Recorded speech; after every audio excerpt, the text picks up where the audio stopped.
Dal diario di frate Notizia.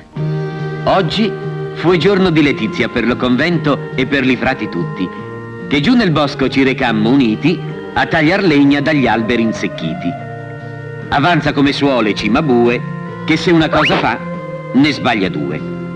Lo primo tentativo è sfortunato e Cimabue restette inalberato. Cimabue, Cimabue, fai una cosa, ne sbagli due. Ma Cimabue non resta affatto afflitto, or prende a mazzolare in lungo e in largo, svegliando un orso bruno dal letargo. Anche stavolta senza rifiatare, per alte quote prende su a volare.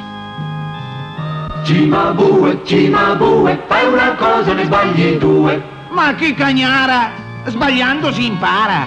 Andammo alla ricerca in 22 e quando ritrovammo Cimabue, frate priore, che è un intenditore, tirò fuori un liquore al mondo raro. Così nacque Don Bairo, l'uvamaro. Don Bairo! Anno di grazia 1452. E Don Bairo l'uvamaro. Amaro di uva, bontà e benessere di preziose uve silvane ed erbe salutari. E Don Bairo l'uvamaro. E per l'aperitivo GB Personal, il Gin Bitter.